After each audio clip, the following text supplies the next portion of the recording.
Horror Lies. Hey guys, Rob from Georgia here with you, aka VHS82 apostrophe with I'm thinking X-Files something.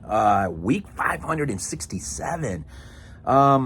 First week, man, of September. A lot of good things coming down the pike. The year, second weekend, we always do a year or a label. This month happens to be a year, and we're looking at the year 2011. So all week long, second weekend, films from 2011. And then my son Sam has got Thursday. Sam, he came up with a pretty ingenious little theme for our week at the end of the month, and it is the remake. And so we all sort of haggled a little bit, and I think you will find our picks that week interesting in terms of us throwing some huge amounts of at the remake. So anyways, that's coming up. So opening week, I wasn't sure what to do. I'm still like way back in time, so when you see this drop, I would put this up considerably some time ago, just trying to pave the way in front of me. But it is the first week of September, and we are dealing with my favorite year in terms of this review, Manhattan Baby, aka Rosemary's Baby, aka The Evil Eye, or what could have been the Eye of the Evil Dead, which, in my understanding, is Sam Raimi was not too pleased with that. But the Italians are always capitalizing in marketing, just part of their scheming, right, in order to make a few bucks along the way. But I have to say, I have not seen this movie in forever, and I was kind of hard pressed. I don't know if I picked this up on the cheap at one or two of the places that I frequent. I think I might have just grabbed this off of Amazon pretty cheap, that $12 range or whatever. So it's the Anchor Bay DVD release of, it has since got a, I almost want to say it was Blue Underground gave it quite the 4K release or remastered release. I think I'm probably happy with just my DVD for now. It's it's one of those movies where the name ought to have been The Evil Eye. I think that would have been a much better title for this movie. But at the center point of this film, this is a film in '82. This is a film that is coming off of Zombie in '79.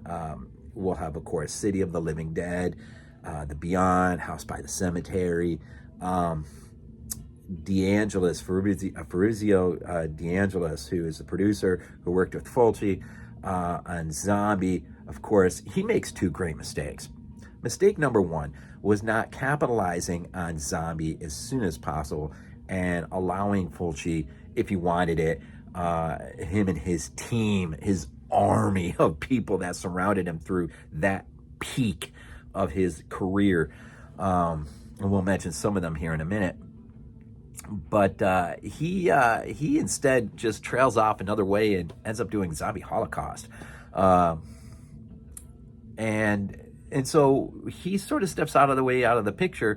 City of the Living Dead will come, which is a huge, it's a huge enough success, draws the eye of DeAngelis, who comes back on board for the second two films of the Gates of Hell trilogy, Fulci's Lovecraft trilogy. And so you come into Manhattan Baby, a film that apparently Fulci really did not want to do. And but he's still surrounded by some of the regulars. We've got Tomasi on editing. We've got Frezza, who really does nothing more than regurgitate his prior scores, namely The Beyond. Lentini was on, the production designer, which really helped on this movie big time. Cicchetti and his wife Elisa Briganti on writing, and Cicchetti, who is my favorite screenwriters of all time, he made the point that this was like one of the best scripts he had ever written. And all of this, and Tranny, who was there for Zombie, the makeup effects. Neither of the De Rossi's are on board with this. And so some of the main cast of incredible heavyweight characters who help are starting to already fall away, unfortunately, in this. But what serves to pull the rug out from all of this, unfortunately, is originally it was supposed to, Fulci was supposed to get like 800 million lire, Italian currency. It literally, D'Angelo's cut that number in half or more. I've seen one number that it was 300 million dropped to. Others say 400, but it maybe more than half of the. Now, some of this is because of a last second decision by D'Angelo's to con Fulci to go to Egypt to get some extra footage to make international release that much more easier. Now, Cicchetti was not happy because he knew D'Angelo's, and he knew the minute they left to go do this, a lot of the money he took with him wasn't coming back. And so, so this movie really serves, I think, more than anything by a producer who, for whatever reason, made his second big mistake, and it was the last one, because this is where the relationship between Fulci and him they part ways. I think Cicchetti will only write one more film for Fulci. It's one of his apocalyptic future gladiator type films. I can't remember the title right off the top of my head. But that's it. And their relationship is pretty much done. And, and Fulci, as Cicchetti says often, Fulci unfortunately didn't realize the type of director in terms of horror until The Black Cat, or The Black Cat. A cat in the brain, right? Nightmare Concert. Or my brain just went now. The Black Cat is right there around 81, 82 or whatever. Cat in the Brain's a little bit later. And so there's, this movie represents so much opportunity that was still there to be had they had a producer who was willing to, give them carte blanche, give them the money he promised, and let them go do. And perhaps as a result, Frizzy might have done an original score. We would have had a whole lot better effects than some of the effects that we are given. And I think in the end, there's only really two really notable death sequences in this entire movie. The first part is part of that Egypt, where we're sort of introduced, had the sort of story layout in front of us. You got an archaeologist of sorts who is investigating a tomb. While he's doing this under a pyramid, his daughter and his wife are in another part. The daughter is, when mom walks away, the daughter is, mysterious lady who has eyes very similar to the eyes we saw in The Beyond, who comes up to the little girl, gives her this medallion. This medallion, hence the evil eye, the medallion will ultimately be a curse upon the girl, her family. The dad, while he's down in this tomb, will also be rendered temporarily blind as a result of these blue lasers that fly out of this wall. It sounds really super cheesy and stuff, but you do have somewhat of a neat little setup. So I think the decision to go there and get that footage was pretty smart. Had the rest of the movie been able to flow evenly with that. Now, it's a movie that really does have still that sort of dreamy, I almost say nightmare logic sort of, but even more a weird type of Lovecraftian vibe through, where when they get out of Egypt and the hacker family gets back home, we have remember Bob, what was his name, Bob in House of the Cemetery, terrible dub Bob. That little boy is the brother of the girl who comes home with the medallion, which nobody seems to know about except for her until a little bit later on in the film. And of course they got an older. She got an older sister. I think she has an older sister. Maybe they have a babysitter. Yeah, they have a babysitter, Jamie Lee. Some of these names capitalize on other names, of course. And And so really what you have this is some kind of a weird Rosemary's Baby meets The Evil Dead meets Poltergeist sort of just thing.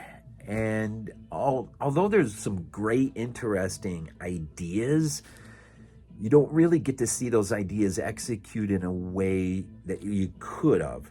We already had, I mean, the Gates of Hell trilogy, which uses a lot of the same things in terms of its nightmare logic and dreamlike quality and just seemingly erratic, scene to scene to scene. That just, as effective as that works in those other movies, this doesn't work as well in this movie just because those scenes aren't executed. Now I said, okay, so totally, boom, skipped over. But Dad, when he's under the parent, when him and his buddy, he's got a buddy with him, they fall through a trapdoor. His buddy hits these like these stakes in the ground, and that's a great scene. That's a great moment. At the end of the movie, we have a Dr. Mercator, Professor Mercator, who ultimately come to exorcise the girl of her demon. Ultimately, he has to take the demon into himself, the curse onto himself. And there's this great scene when he's in his abode, his study. He's surrounded by all these stuffed wild birds, and they all seemingly spring to life. And that ends up being his undoing, right? Which is, two great moments, I think, two fairly great moments that could have been so much better. If you're familiar with the Beyond, House by the Cemetery even, and the City of the Living Dead, I don't understand how DeAngelis could not see the opportunity that was there, because, good things don't last forever. The run was bound to end at some point, but it didn't need to end with Manhattan Baby.